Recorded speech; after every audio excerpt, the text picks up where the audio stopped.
Police অফিসারে নতুন শহরে transfer হয়েছে। প্রথম দিনেই তার সামনে আসে একটা অদ্ভুত কেস। তার হাতে থাকা ওয়াকির ওপার থেকে আরেকজন অচেনা পুলিশ অফিসারের কণ্ঠ ভেসে আসে। সে জানায় কিছু ক্রিমিনালকে তাড়া করতে গিয়ে সে একটা জঙ্গলের ভিতরে আটকে পড়েছে, আর এখন সে বাইরে বেরোনোর পথ খুঁজে পাচ্ছে না। কেসটা সলভ করার জন্য সেই নতুন অফিসার তাকে বাঁচাতে জঙ্গলে যেতে চায়, কিন্তু গ্রামের লোকেরা জানায় এই জঙ্গল অভিশপ্ত। এখানে যে একবার ঢোকে সে আর কখনোই ফিরে আসতে পারে না। গত 60 বছর ধরে মানুষ এখানে হারিয়েই যাচ্ছে।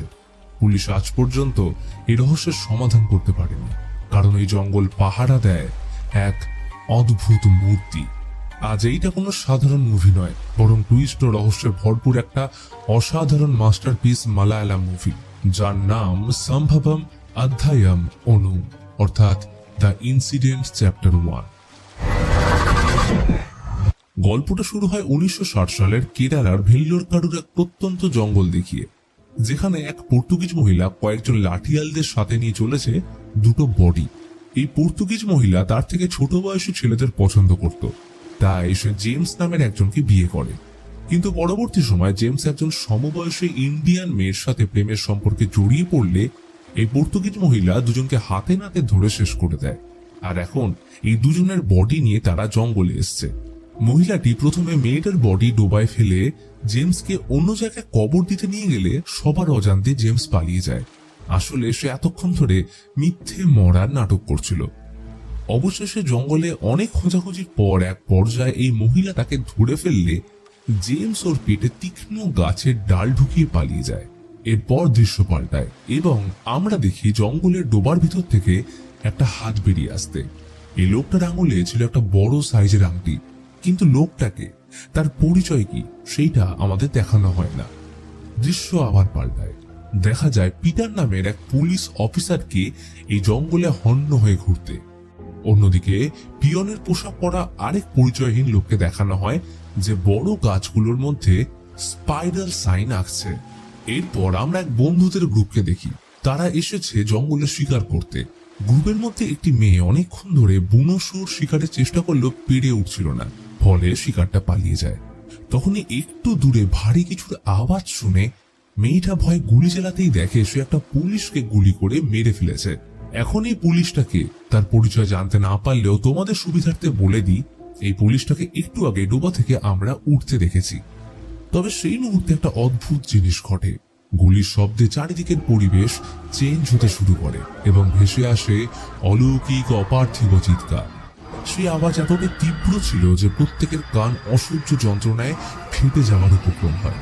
এরই সাথে দৃশ্য চেঞ্জ হয় এবং আমরা পিটারকে দেখি পাগলের মতো দৌড়ে জঙ্গলের বাইরে বেরোতে, আর তখনই একটা গাড়ি তাকে ধাক্কা মারে। এই ঘটনার পর আমরা মুভির প্রধান চরিত্র আনন্দকে ঘুম থেকে এক ঝটকায় উঠতে দেখি। আনন্দ তার প্রেগনেন্ট স্ত্রী নিতুকে নিয়ে চেক আপে এসছে। ডাক্তার সামনের মাসের 24 তারিখে ডেলিভারি ডেট দিলে দুজন খুব খুশি। আনন্দ ছোট থেকে অনেক স্ট্রাগল করে মানুষ হয়েছে। ওর বাবাও পুলিশ ছিলেন, কিন্তু জন্মের দিন সে বাবাকে হারায়। এরপর তার মা শোকে মারা যান। আনন্দ পেশায় পুলিশ কনস্টেবল।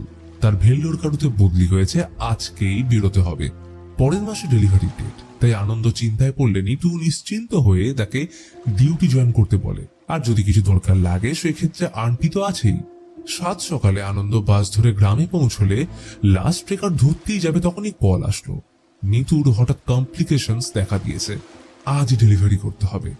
আনন্দ শুনে চিন্তায় রওনা দিতে চাইলে তাকে আশ্বস্ত করে বলে তার আসার দরকার নেই, আন্টি সামলে নেবে। আনন্দ নিশ্চিন্ত হয়ে ভেল্লোরকাডুর উদ্দেশ্যে রওনা দিল। এইখানে নেটওয়ার্কের খুব সমস্যা, বিএসএনএল ছাড়া কারো সিগন্যাল কাজ করে না, তাই কিছুক্ষণ পর অন্য একজনের নাম্বার থেকে ফোন করলে জানতে পারে তার কন্যা সন্তান হয়েছে। খুশিতে মন ভরে যায় আনন্দের। তখনই দেখতে পায় রাস্তার ধারে একটা হরিণকে, যেন সে তাকে অভিনন্দন জানাতে এসছে। এই নিয়ে গল্পের মাঝে ড্রাইভারের অসতর্কতার কারণে তাদের গাড়ির সাথে একজনের অ্যাক্সিডেন্ট হয় এবং আমরা জানতে পারি সে ব্যক্তি হলো পিটার। সে প্রচন্ড যন্ত্রণার মধ্যে রাস্তায় স্পাইরাল সাইন আঁকতে থাকলে কেউ সেটা খেয়াল না করলে আনন্দ তাকে নিকটবর্তী হসপিটালে নিয়ে যায় এবং পিটারের ওয়াকিটা আনন্দ নিজের কাছেই রাখে। কিছুক্ষণ পর হসপিটালে আনন্দের সিনিয়র অফিসার অশোকান এসে পুরো ব্যাপারটা সামলে পিটারের পার্স থেকে পাওয়া আইডি থেকে কনস্টেবল যোশীকে, তার বাড়ির লোক ও পিটারের থানা পেরুমালাইতে ইনফর্ম করতে বলে। অশোক খান আনন্দের সাথে চা পানের সময় পরিচয় পর্ব সারার মাঝে হঠাৎ ফোন আসলো। তামিলনাড়ু থেকে আসা এক গ্রুপকে তাদের অফিসার রেজি জঙ্গলে পাকড়াও করেছে। এখন এই গ্রুপের একজনের বাবা ফরেস্ট ডিপার্টমেন্টের সিনিয়র অফিসার, তাই এদের সাথে প্রবলেম ক্রিয়েট করায় অশোক খানকে বেগতিক দেখে ফোন করেছে। রেজি এমনিতেই রকচটা, তাই ঝামেলা শুরুর আগেই তড়িঘড়ি করে রওনা দিল। যা ভেবেছিল তাই হলো। ঝামেলার মাঝে এক পর্যায়ে হাতাহাতি শুরু হলে জঙ্গলের ভিতর ছেলেটাকে ধরতে ধাওয়া করে।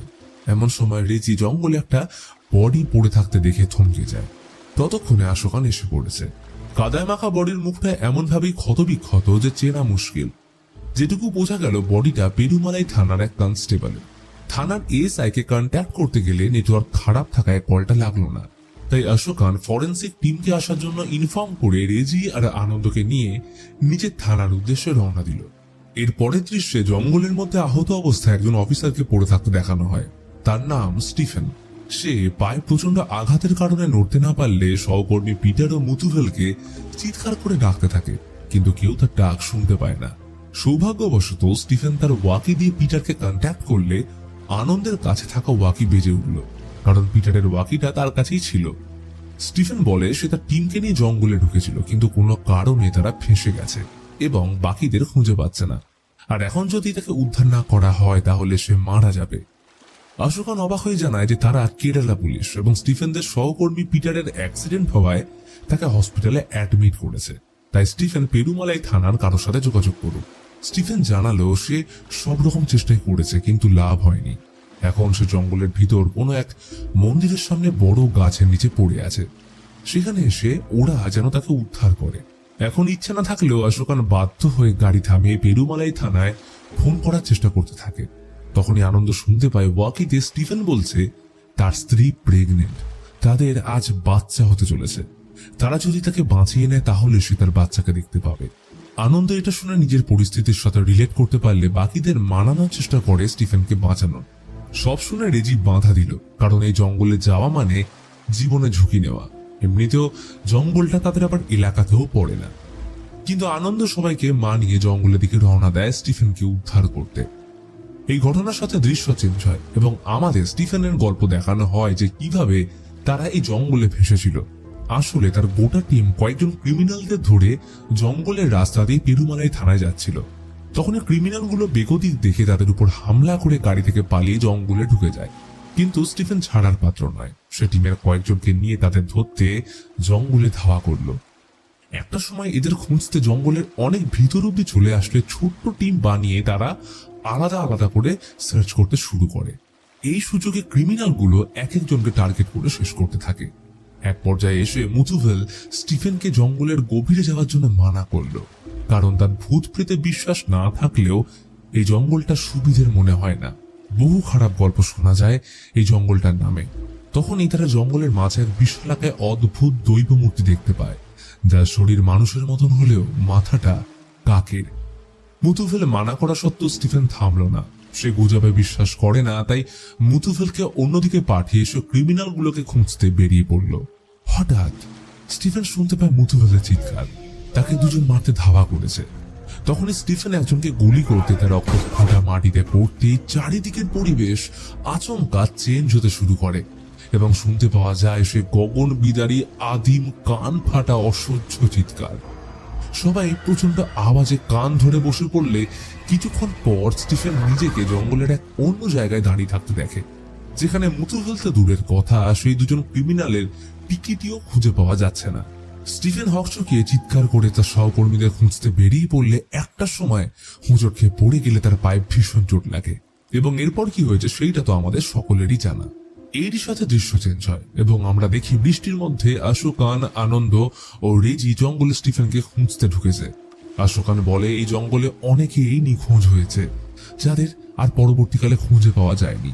1960 সালে প্রথম এই থানায় মিসিং কেস রেজিস্টার হয়। এক পর্তুগিজ মহিলা তার স্বামী স্টিফেন ও তার প্রেমিকাকে এই জঙ্গলে মেরে ফেলেছিল। এরপর সেও নাকি নিজে মারা যায়। স্থানীয় লোকেরা বলে জঙ্গলে এই 3 জনের আত্মা এখনো আছে। অশোক খান যখন পরে ইনচার্জ হয়ে আসে তখন এই জঙ্গল থেকে একটা মুন্ডুবিহীন বডি পেয়েছিল। অনেক চেষ্টার পরেও তাকে শনাক্ত করা না গেলে স্থানীয় লোকেরা বলতে শুরু করে এটা 80 বছর আগে সেই বিদেশি লোকটার বডি, মানে জেমসের। কিন্তু কোনোভাবে এটা সম্ভব ছিল না, কারণ 80 বছরের পুরনো বডি পচে যাওয়া তো দূরের কথা, দেখে মনে হচ্ছিল জাস্ট একদিন আগের বডি। অবশ্য তারা খোঁজ করেও মাথাটা আর পায়নি। তবে অদ্ভুত ব্যাপার হলো, এর কিছুদিন পর একটা মাথা পাওয়া গেছিল, যেটা ছিল অবশ্য বহু পুরনো। লোকে বলে ওইটাই নাকি জেমসের মাথা। এইভাবে বেশ কিছুক্ষণ সময় কেটে যাওয়ার পর তারা সে মূর্তিটার সামনে আসতেই ওয়াকিতে শোনা গেল স্টিফেনের আওয়াজ। সে কোথায় আছে জানার চেষ্টা করলে বলে মূর্তির ডান দিকে বড় গাছটার নিচে এসে বসে। সেই মতো ওরা গাছের দিকে এগোলে তখনই আসলো পেরুমালাই থানার এসআই এর কল। আশুকান জানায় তাদের থানার একজন অফিসার জঙ্গলে হারিয়ে গেছে এবং তাকে উদ্ধার করতে তারা জঙ্গলে ঢুকেছে। কথাটা শুনতে এসআই গম্ভীর ভাবে বলল, তোমরা যেখানে গেছো ওখানে কোনো মানুষ যায় না, যত তাড়াতাড়ি সম্ভব জঙ্গল থেকে বেরিয়ে যাও। আর তোমরা যার কথা বলছো এই নামের আমি কাউকে চিনি না। এসআই ডেকে কল কাটতে স্টিফেন জানায় সে বড় গাছটার নিচে এখনো তাদের জন্য অপেক্ষা করছে। তার পুরো নাম স্টিফেন জর্জ। এতক্ষণে আশুকান বিরক্ত হয়ে পুনরায় এসআই কে কল করে ঠান্ডা মাথায় পুরো ব্যাপারটা বলল যে আজ সকালে পেরুমালাই থানার একজন অফিসার পিটারের অ্যাক্সিডেন্ট হওয়ায় তাকে হসপিটালে অ্যাডমিট করা হয়েছিল। তাকে নিয়ে যাওয়ার সময় তার ওয়াকিতে খবর আসে ওই একই থানার এসআই স্টিফেন জর্জ জঙ্গলে আহত অবস্থায় ফেঁসে গেছে। শুধু তাই নয়, তারা আরো একজনের বডি পেয়েছে। কথাটা শুনে এসআই রেগে বলল তাদের থানায় যে দুজন এসআই আছে তারা আজ মিটিংয়ে উপস্থিত ছিল, বাকি এই নামে সে কাউকেই চেনে না। এইটা শুনে আশুকান কি করবে ভেবে না পেয়ে ওয়াকির সাহায্যে আনন্দ ডাইরেক্ট স্টিফেনের সাথে এসআই এর কথা বলিয়ে দিলে স্টিফেন মুতুভেল নামটা করতেই এসআই চমকে ওঠে। কাঁপা গলায় জিজ্ঞেস করে, আচ্ছা মুতুভেলের পুরো নাম কি? উত্তর আসলো, মুতুভেল মারিয়াপ্পান। এতক্ষণে এসআই ভয়ে ঠান্ডা হয়ে গেল। কোনো মতে বলল, আজ থেকে 30 বছর আগে 26শে মে 1994 সালে পেরুমালাই থানার এসআই স্টিফেন জর্জ তার টিম সহ জঙ্গলে নিরুদ্দেশ হয়ে যায়। এরপর কেউ তাদের খুঁজে পায়নি। আর এই মুতুভেল হলো তার বাবা। মনে করা হয় সেই দিনের পর তারা জঙ্গলেই মারা গেছিল। কিন্তু তাহলে এত বছর পর স্টিফেন কিভাবে তাদের সাথে কন্ট্যাক্ট করছে? তাই এসআই তাদের যত তাড়াতাড়ি সম্ভব জঙ্গল থেকে বেরোতে বলে কল কেটে দিলে আশুকানদের মধ্যে শুরু হয় ঝগড়া। রেজি সিদ্ধান্ত নেয় সে ব্যাক করবে। সেই মতো রেজি চলে যেতেই ওরা স্টিফেনের নির্দেশ মতো বড় গাছটার সামনে আসতেই শির দাঁড়া পেয়ে ঠান্ডা বরফের স্রোত নেমে যায়, কারণ গাছটার সামনে পড়ে একটা কঙ্কাল এবং ঠিক তার পাশে আরো একটা। আর সে ওয়াকি থেকে তখনও স্টিফেনের আওয়াজ আসছে, স্যার আমার ঠিক পাশে মাঝবয়সী কেরালা পুলিশের একটা বডি পড়ে আছে। ওর গায়ে ধাক্কা লেগেই তো আমি পড়ে গেছিলাম। ইউনিফর্মে লেখা তার নাম এমজি আশোকান। কথাটা শুনতেই দুজনেই বাকরুদ্ধ হয়ে যায়। এইটা কি করে সম্ভব? আশোকান তো আনন্দের সামনে দাঁড়িয়ে, তাহলে 30 বছর আগে হারিয়ে যাওয়া একটা মানুষ কিভাবে তাদের সাথে কন্ট্যাক্ট করছে?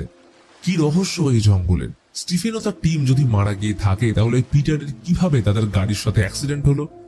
অন্যদিকে পিটারের বাড়ির লোক হসপিটালে পৌঁছলে জানতে পারে সে মারা গেছে। তবে তাদের বডি দেখতে দেওয়া হয় না, কারণ দুটো ছেলের সাথে যে বয়স্ক মহিলাটি এসেছে সে নিজেকে পিটারের স্ত্রী বলে দাবি করছে। কিন্তু জোশী বুঝে পায় না এই বয়স 50-এর মহিলা, যাকে কিনা পিটারের মা ভেবেছিল, সে কিভাবে নিজেকে মাঝ বয়সী পিটারের স্ত্রী বলে দাবি করছে। আর এই দুটো ছেলে নাকি পিটারের সন্তান। জোশী আশুকানকে জানায় পিটারের বাড়ির লোক দাবি করছে পিটার 30 বছর আগে জঙ্গলে নিরুদ্দেশ হয়ে গেছিল। এমনকি তাদের কাছে পিটারের আইডি কার্ডও রয়েছে। তাহলে এখন প্রশ্ন হলো, 1959 সালে জন্ম নেওয়া মানুষের বয়স এখন কিভাবে 30 হলো? সব শুনে আশুকান বুঝে যায় এই জঙ্গলের কিছু তো একটা রহস্য আছে, যেটা তাদের ভাবনার ঊর্ধ্বে। তাই আশুকান ওদের মিথ্যে বলতে বলে যে তাদের বডি চিনতে ভুল হয়েছে। অন্যদিকে রেজি জঙ্গলে যে বডিটা পেয়েছিল, যেটাকে তারা পেরুমালাই থানার অফিসার বলে দাবি করছিল, সেটা ফরেন্সিক টিম থেকে এক্সামিন করার পর চমকে ওঠে, কারণ এইটা নাকি রেজির বডি। তাহলে এখন প্রশ্ন, রেজি যদি মারা গিয়ে থাকে তাহলে জঙ্গলে আশুকানদের সাথে এতক্ষণ কে ছিল? কিছু ভাবার আগেই অঝরে বৃষ্টি নামলো। এই প্রখর বৃষ্টির মাঝে আমরা দেখতে পাই রেজি একটা ডোবায় পড়ে গেছে। সে কোনো মতে নিজেকে বাঁচানোর চেষ্টা করছে। তার ক্ষীণ চিৎকার শুনে আনন্দরা ছুটে এসে তাকে টেনে তুলতে যেতে এক পর্যায়ে আশুকানের হাত কেটে রক্ত গড়িয়ে মাটিতে পড়ে এবং এরই সাথে গোটা জঙ্গলের পরিবেশ পাল্টে যায়। শোনা গেল গগন বিদারী কান ফাটা অপার্থিব আওয়াজ। আশুকান এই বিকট আওয়াজ সহ্য করতে না পেরে গুলি চালাতে সব শান্ত, এবং পরক্ষণেই আনন্দ জঙ্গলের কোনো এক জায়গায় রাতে নিজেকে একা দাঁড়িয়ে থাকতে দেখে। তার আশেপাশে কেউ নেই। হঠাৎ নীরবতা ভেঙে দেখতে পেল ঘন কুয়াশার মধ্যে লণ্ঠন হাতে সেই পর্তুগিজ মহিলাকে, যে এখনো জেমসকে খুঁজে চলেছে। মহিলাটি আনন্দকে দেখে তার দিকে বন্দুক তাক করতে আনন্দর পিছনে মুন্ডুবিহীন জেমসকে দেখতে পেয়ে চমকে উঠতে কানে আসে বন্দুকের আওয়াজ, এবং এরই সাথে আনন্দ নিজেকে আবার অন্য এক জায়গায় দেখতে পায়। নিজেকে কোনো মতে সামলে উঠতেই দেখলো একটা বাচ্চা মেয়ে কাঁদছে। সে তার ভাইকে খুঁজতে জঙ্গলে ঢুকেছিল, কিন্তু ফেরার রাস্তা খুঁজে পাচ্ছে না। আনন্দ তাকে শান্ত করে ভাইকে খুঁজতে সাহায্য করতে গেলে বড় গাছটার সামনে আশুকানের বডি পড়ে থাকতে দেখে ভয়ে শিউরে উঠল। সে কিছু বুঝে ওঠার আগে স্টিফেনদের গাড়ি থেকে পালিয়ে যাওয়া ক্রিমিনালদের একজন তাকে ধরে ফেললে শুরু হয় হাতাহাতি। আনন্দ মেয়েটাকে পালাতে বলে নিজেকে কোনো রকমে ছাড়িয়ে জঙ্গলে ঢুকতে দেখা যায় পিটারকে। তাকে তিনজন ক্রিমিনাল মারার চেষ্টা করলে আনন্দ দূর থেকে দাঁড়িয়ে সব দেখতে থাকে। সে বুঝতে পারছে না এখানে কি ঘটছে। তখনই পালাতে গেলে স্টিফেনকে হঠাৎ দেখতে পেয়ে ভূত দেখার মতো চমকে উঠল। আনন্দ তাকে একটাই প্রশ্ন করে, স্যার আজকে ডেট কত? উত্তর এলো 26 মে 1994। আনন্দ হতবাক হয়ে চেয়ে থাকে। তখনই আগের বারের মতো শোনা গেল মুতুভেলের চিৎকার। তাকে দুজন ক্রিমিনাল মারতে উদ্যত হয়েছে। তখন স্টিফেন একজনকে গুলি করলে তার রক্ত মাটিতে পড়তে গোটা জঙ্গল আবার পাল্টে যায়। শোনা যায় সে অপার্থিব আওয়াজ, এবং এরই সাথে আনন্দ পিয়নের ড্রেস পরা লোকটাকে দেখতে পায়, যে গাছে স্পাইরাল আঁকছিল। আর সব থেকে অদ্ভুত ব্যাপার, মূর্তির আড়াল থেকে আরেকজন এই দৃশ্য দেখছিল, আর সে হলো পিটার। পিটার আনন্দকে কনফ্রন্ট করতে গেলে আচমকা গুলির আওয়াজের সাথে পুনরায় সব চেঞ্জ হয়ে যায়, এবং পরক্ষণে আনন্দ দেখতে পায় সেই পর্তুগিজ মহিলাকে। তবে এইবার জেমস তখনও বেঁচে ছিল। আনন্দ বুঝে পায় না এখানে কি হচ্ছে। জেমস মহিলাটিকে আহত করে পালিয়ে যাওয়ার চেষ্টা করলে বন্দুক গর্জে ওঠে, এবং পিছন থেকে একজন জেমসের মুন্ডচ্ছেদ করতে জঙ্গলের পরিবেশ চেঞ্জ হয়ে আনন্দ আবার সেই পিয়নকে দেখতে পায়। সে কিন্তু আনন্দকে দেখে একটু অবাক হলো না, বরং শান্ত গলায় বলল, ভয় পেও না, এখানে ভূত বলে কিছুই নেই, বরং যা কিছু হচ্ছে সব ওই মূর্তির জন্য। খেয়াল করেছো, তুমি জঙ্গলে ঢোকার পর থেকে একটাও কাক দেখতে পাওনি? আনন্দ অবাক হয়ে জিজ্ঞেস করে, কি হচ্ছে তাহলে এই জঙ্গলে? তখন পিয়ন রিভিল করে জঙ্গলের এক বিশাল রহস্য। গল্পটা বহু বছর আগের, যখন এই জঙ্গলে পর্তুগিজরা প্রবেশ করেছিল। জঙ্গলের এক বিশেষ গোষ্ঠী এই দৈব মূর্তির পুজো করত। তাদের কাছে কাক ছিল ঈশ্বরের প্রতীক। এই মূর্তিটা আসলে কাক ভূষণ্ডী। ওকে, এবার এই জায়গাটা ভালো করে শোনো, কারণ এই থিওরির উপরেই পুরো মুভিটা দাঁড়িয়ে। মুভিতে এই বিষয়ে এক্সপ্লেন না থাকলেও আমি খুব সহজ করে বুঝিয়ে বলছি। হিন্দু পুরাণে, বিশেষ করে তুলসীদাসের রামচরিতমানস এবং যোগ বাশিষ্ঠে, কাকভূষণটি অত্যন্ত গুরুত্বপূর্ণ এবং রহস্যময় একটি চরিত্র। তিনি কাকের রূপ ধারণ করে থাকেন এবং তাকে শ্রীরামের অন্যতম শ্রেষ্ঠ ভক্ত হিসেবে মানা হয়। কাকভূষণটি পূর্বজন্মে একজন শিব ভক্তের পাশাপাশি অত্যন্ত অহংকারী একজন ব্রাহ্মণ ছিলেন। একদিন অহংকারের বশে নিজের গুরুকে অপমান করার কারণে মহাদেব তাকে অভিশাপ দেয় যে সময় চক্রে সে কয়েক হাজার বার জন্ম নেবে, কিন্তু বিভিন্ন রূপে। তবে যতবারই জন্ম হোক না কেন, তার মেমোরি প্রতি জন্মে একই থাকবে, অর্থাৎ বডি চেঞ্জ হবে কিন্তু মেমোরি নয়, এবং তার অন্তিম রূপ হবে কাকের। এবং এই কাক রূপেই তিনি অসীম জ্ঞান, ভক্তি এবং অমরত্ব লাভ করবেন। মেঘনাদের নাগপাশে যখন রাম লক্ষ্মণ বাঁধা পড়েন, তখন বিষ্ণুর বাহন গরুর এসে তাদের মুক্ত করেন। তখন গরুরের মনে সন্দেহ জাগে যে যিনি সাধারণ সাপের বাঁধন থেকে নিজেকে মুক্ত করতে পারেন না, তিনি কিভাবে ভগবান হলেন। এই সন্দেহ দূর করার জন্য শিবের পরামর্শে গরুর কাকভূষণীর কাছে যান। তখন কাকভূষণী গরুরকে সম্পূর্ণ রাম কথা শোনান, এবং কাকভূষণী বলেন তার জীবনে তিনি 11 বার রামায়ণ এবং 16 বার মহাভারত ঘটতে দেখেছেন। প্রতিবারেই ঘটনাগুলোর মধ্যে সামান্য কিছু পার্থক্য থাকে। আসলে কাকভূষণীর চরিত্র আধুনিক বিজ্ঞানের প্যারালাল ইউনিভার্স এবং টাইম ট্রাভেলের ধারণার সাথে বিস্ময়করভাবে মিলে যায়। সনাতন ধর্মে সময়কে চক্রাকারে ধরা হয়, মানে স্পাইরাল। পুরাণ অনুসারে সৃষ্টির একটা নির্দিষ্ট চক্রের শেষে প্রলয় আসে, কিন্তু কাকভূষণী সময় চক্রের বাইরে অবস্থান করেন। তো এইবার আসে মুভির গল্পে। পিয়ন বলে যে এই জঙ্গলে যখন পর্তুগিজ রাজা লর্ড গ্যাব্রিয়েল এসেছিলেন তখন সে চেয়েছিল সবাই যেন তাকেই মান্যতা দেয়, তাই সে কাকভূষণের মূর্তি এখান থেকে সরানোর অনেক চেষ্টা করে, কিন্তু চেষ্টার পরও সফল না হলে এইখানকার পুরো গোষ্ঠীকে তিনি রাগে শেষ করে সব কাকদের পুড়িয়ে দেয়। এই জঙ্গলের মাটিতে সেদিন প্রথম হিংসা ও রক্তের হানাহানির কারণে কাকভূষণটি ক্রুদ্ধ হয়ে অভিশাপ দেয় যে যখনই জঙ্গলের মাটিতে রক্ত পড়বে তখনই একটা টাইম লুপ বা সময় চক্র শুরু হবে এবং যারা এই জঙ্গলে উপস্থিত থাকবে তারা এই সময় চক্রে ফেঁসে যাবে। তাই সেদিন লর্ড গ্যাব্রিয়েল তার দল নিয়ে এখানে আসতে 1 ঘন্টা সময় লাগলেও তারা আর ফিরে যেতে পারেনি।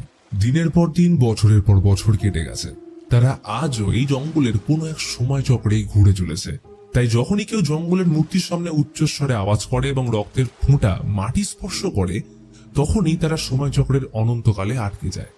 খেয়াল করলে বুঝবে এখনো পর্যন্ত যতবার জঙ্গলের পরিবেশ চেঞ্জ হয়েছে বা সময় চক্র পরিবর্তিত হয়েছে ততবার কেউ না কেউ গুলি চালিয়েছে বা রক্তের ফোঁটা মাটি স্পর্শ করেছে।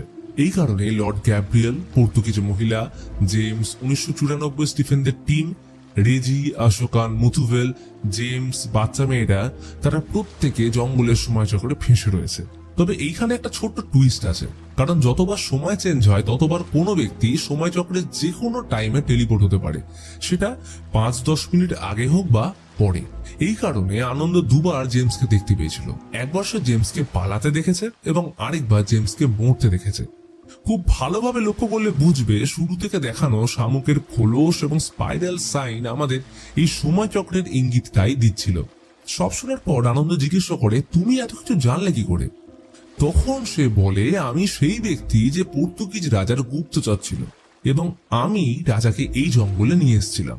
এইখান থেকে বেরোনোর একটাই উপায়, যে ঘটনা সবাইকে এখানে এনেছে সেই ঘটনার পুনরাবৃত্তি হওয়ার আগেই সেটাকে আটকাতে হবে। যদি না পারো তাহলে এই সময় চক্রে আজীবন ফেঁসে থাকবে। সেই মতো এবার আনন্দ বেরিয়ে পড়লো সকলকে উদ্ধার করতে। সে দেখতে পায় রেজি ডুবায় পড়ে গেছে এবং সেই টাইমলাইনের আনন্দ এবং আশুকান তাকে বাঁচাতে আসছে। কিন্তু রেজি দুটো আনন্দকে দেখে চমকে যায়। ওই যে একটু আগে বললাম, কোনো ব্যক্তি সময় চক্রের যে কোনো পয়েন্টে মানে আগে বা পরে টেলিপোর্ট হতে পারে। তো আগের বারের মতো রেজিকে বাঁচাতে গিয়ে আশোকানের হাত থেকে রক্ত মাটিতে পড়ার সাথে গুলি চালাতেই সময় চক্র চেঞ্জ হয় এবং আনন্দ পুনরায় টেলিপোর্ট হয়। সে বুঝতে পারে যেমন করেই হোক এই সব কিছুই তাকে থামাতে হবে।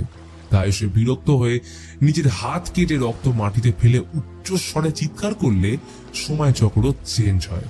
এর পরের দৃশ্যে কয়েকজন স্কুল পড়ুয়াকে দেখানো হয়। তাদের মধ্যে একটা ছেলে লর্ড গ্যাব্রিয়েলের সাদা ঘোড়া দেখে জঙ্গলে পিছু করে ঢুকে পড়ে। ছেলেটির দিদি ভাইকে বাঁচাতে জঙ্গলে ঢুকলে একটা সময় পর সে পথ হারিয়ে মেয়েটি কাকভূষণের মূর্তির সামনে এসে ভাইয়ের নাম ধরে ডাকতেই আমরা মুভির একদম শুরু দৃশ্যটা দেখতে পাই এবং এইখানে আমরা জানতে পারি যে লোকটা ডোবা থেকে উঠে এসেছিল সে আর অন্য কেউ নয়, স্বয়ং রেজি। এবং যে বাচ্চাটাকে খুঁজতে মেয়েটা জঙ্গলে ঢুকেছিল সেই বাচ্চাটা হলো ছোট্ট রেজি। আসলে অনেক বছর আগে রেজির দিদি তাকে খুঁজতে এসে জঙ্গলে হারিয়ে গেছিল এবং এই কারণে রেজি জঙ্গলে ঢুকতে ভয় পাচ্ছিল। তবে তারা দুজন কর্দমাক্ত রেজিকে দেখে ভয় পালিয়ে যায় এবং ভাই বোন দলছুট হয়ে পড়ে। তখনই মুতুভেলকে বাঁচানোর জন্য স্টিফেনের গুলির শব্দের সাথে সময়চক্র চেঞ্জ হয় এবং আনন্দ কর্দমাক্ত রেজিকে ভয়ে পালাতে দেখে। ঠিক এই সময় আমরা সেই কলেজের গ্রুপটাকে দেখি যারা শিকার করতে এসেছিল। মেয়েটি ভয় জঙ্গলে আওয়াজ শুনে গুলি চালাতে সেই গুলি গিয়ে লাগে রেজির বুকে এবং সে মারা যায়। অর্থাৎ আশোকানদের ফরেন্সিক টিম এই রেজির বডিটাই পেয়েছিল। তবে এখন গুলির শব্দ ও রেজির রক্তের কারণে সময় চেঞ্জ হয় এবং আনন্দ পিটারকে ক্রিমিনালদের থেকে বাঁচিয়ে স্টিফেনের সাথে টিম আপ করে বলে, এই জঙ্গল থেকে যদি বেঁচে ফিরতে চাও তাহলে যাই হয়ে যাক গুলি চালিও না। কিন্তু এইখানে আসে একটা বিশাল টুইস্ট। প্রথমে স্টিফেন আনন্দের কথা না শুনলে আনন্দ বলে সে যদি ওর কথা মেনে চলে তাহলে নিজের সন্তানকে দেখতে পাবে এবং এইখানে আমরা জানতে পারি আনন্দের বাবা 30 বছর আগে এই জঙ্গলে নিরুদ্দেশ হয়ে গেছিল। তাকে সে জন্মের পর কখনোই দেখেনি, কিন্তু তার ছবি এখনো পার্সে রেখেছে। আর সেই ছবিটা আর অন্য কারোর নয়, স্বয়ং স্টিফেনের। অর্থাৎ স্টিফেন আনন্দের বাবা। 26 মে 1994 সালে আনন্দের জন্মদিন, আর সেই দিনে স্টিফেন নিরুদ্দেশ হয়েছিল। আর এই কারণে স্টিফেনকে শুরুতেই ডেট জিজ্ঞেস করা হলে আনন্দ শুনে অবাক হয়ে গেছিল। এতক্ষণে আনন্দ তাকে জঙ্গলের পুরো বিষয়টা বুঝিয়ে তাকে ফলো করতে বলে, এবং তখনই দেখা যায় তাদের দুজনের এই কথোপকথন দূর থেকে দাঁড়িয়ে আরেকটা অন্য টাইম লাইনের আনন্দ শুনছিল। তো এখন আনন্দ স্টিফেন ও মুতুভেলকে ক্রিমিনালদের থেকে বাঁচিয়ে বাকি টিমকে ইনফর্ম করে মূর্তির সামনে আসতে বলে, যাতে তারা জঙ্গল থেকে বেরোতে পারে। কিন্তু মুশকিল হলো, তারা যতই বেরোনোর চেষ্টা করে ঘুরে ফিরে সেই মূর্তির কাছেই গোলক ধাঁধার মতো চলে আসে। তখনই আনন্দের পিয়নের বলা কথাটা মনে পড়ে যায় যে এই এলাকার গোষ্ঠী গোল পথে ঘুরে কাকভূষণীর পুজো করত এবং পিয়ন নিজেও স্পাইরাল সাইন আঁকত। তাই বুদ্ধি লাগিয়ে আনন্দ সবাইকে নিয়ে মূর্তি বরাবর গোল করে ঘুরে জঙ্গল থেকে বেরিয়ে আসতে থাকে। আসার পথে তারা ক্রিমিনালগুলোর সম্মুখীন হলে মুতুভেল সহ বাকিদেরও মারতে থাকে, কিন্তু আনন্দ তাদের মেরে বাকিদের বাঁচিয়ে নেয়। ততক্ষণে একজন স্টিফেনকে আহত করে দিলে স্টিফেনের রক্ত মাটিতে পড়তে আনন্দ ভয় পেয়ে যায়। কিন্তু সবাইকে অবাক করে সময় এইবার চেঞ্জ হয় না, কারণ শুধু রক্ত নয়, রক্তের সাথে হাই পিচ সাউন্ড হওয়াটাও জরুরি।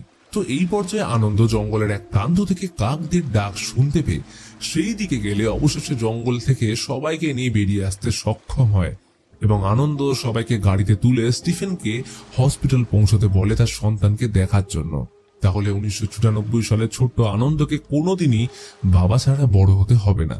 তারা গাড়ি নিয়ে বেরিয়ে যেতেই আনন্দ মূর্তির সামনে এসে নিজেকে গুলি করে, কারণ সে পেরেছে পুরনো ঘটনার পুনরাবৃত্তি আটকে সময় চক্রটাকে ভাঙতে। এর পরের দৃশ্যে আমরা দেখি হসপিটালে আনন্দের চোখ খুলতে, এবং আজ তার স্ত্রী নিতুর ডেলিভারি। তবে সব থেকে বড় টুইস্ট হচ্ছে তার পাশে বসে রয়েছে স্টিফেন জর্জ, কারণ 1994 সালে আনন্দ স্টিফেনকে জঙ্গল থেকে বের করতে সফল হয়েছিল বলেই আনন্দ ছোটবেলায় তার বাবাকে হারায়নি। এরপর আনন্দের নতুন থানায় ডিউটি জয়েনের সময় চলে আসে। তবে আনন্দ এখন কনস্টেবল নয়, খোদ এএসআই। কিন্তু কিন্তু কিন্তু এইখানে আসে একটা বড় টুইস্ট। আনন্দ খেয়াল করে রাস্তার ধারে দাঁড়িয়ে আছে আশু খান, এবং গাড়িতে যে কজন অফিসার আছে তারা প্রত্যেকে সেম কথা রিপিট করছে, যেগুলো সে প্রথম দিন as a constable duty join করতে আসার সময় শুনেছিল। আনন্দের ভয়ে বুকটা কেঁপে উঠতেই আসলো রশিদের ফোন। অফিসার রেজি একটা গাড়ি আটকেছে, যেখানে কয়েকজন ছেলে মেয়ে অ্যাডাল্ট ভিডিও শুট করছিল। শুধু তাই নয়, আনন্দ খেয়াল করে যে তারা যে রাস্তা দিয়ে যাচ্ছে সেটা পেরুমালাই জঙ্গলের ঠিক পাশে, এবং সেইখানে দাঁড়িয়ে সেই হরিণটা।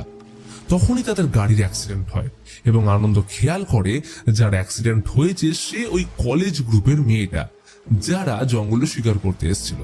প্রচন্ড ভয় তাকে গাড়িতে তুলে আনন্দ মেয়েটার ফোন চেক করে তার বাড়ির লোককে কল করতে যেতেই ভয়ে বুক শুকিয়ে যায়, কারণ ফোনের লক স্ক্রিনে মেয়েটার সাথে তার বাবার ছবি রয়েছে, এবং সে আর অন্য কেউ নয়, স্বয়ং আনন্দ। আর তখনই তার কোলে মেয়েটা মারা যায়। এই ঘটনায় আনন্দ ভয় পেয়ে নিতুকে কল করে তার ছোট মেয়ের ব্যাপারে খবর নিয়ে জানতে পারে যে সে একদম সুস্থ আছে। তবে আনন্দ এখন বাকরুদ্ধ। সে ভালো করে বুঝতে পারছে এত কিছুর পরেও টাইম লুপ ব্রেক করে সে বেরিয়ে আসতে পারেনি। তার মনে পড়ে যায় পিয়নের কথা। সে বলেছিল এই লুপ ভাঙতে হলে তাকে সেই ঘটনাকে থামাতে হবে যেটা দিয়ে সবকিছুর সূত্রপাত হয়েছিল। অর্থাৎ আনন্দকে এই টাইম লুপ ব্রেক করে বেরিয়ে আসতে হলে পর্তুগিজ রাজা লর্ড গ্যাব্রিয়েলকে আটকাতে হবে, যাতে সে জঙ্গলের ট্রাইবটাকে সংহার করতে না পারে। আর তখনই দেখা যায় জঙ্গলের ভিতর থেকে লর্ড গ্যাব্রিয়েল তার দিকে তাকিয়ে ব্যঙ্গাত্মক দৃষ্টিতে হাসছে। এবং এরই সাথে শেষ হয় আজকের মুভি সম্ভবম অধ্যায়ম অনুর চ্যাপ্টার 1।